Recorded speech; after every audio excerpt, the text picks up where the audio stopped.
Добрый день. Если у вас сломался пылесос и он не подлежит ремонту, прежде чем выбрасывать, снимите вот эту деталь с пылесоса.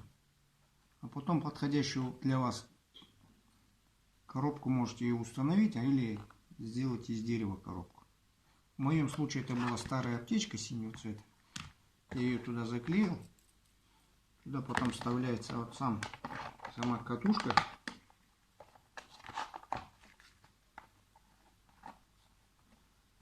катушка. Вот для этого я приобрел такой двойной розетку. И в итоге у нас получился такой компактный, аккуратный удлинитель. Почти на 8 метров. Который можно раскладывать, вытягивается и сам собирается, соответственно, все. Вот такой удлинитель.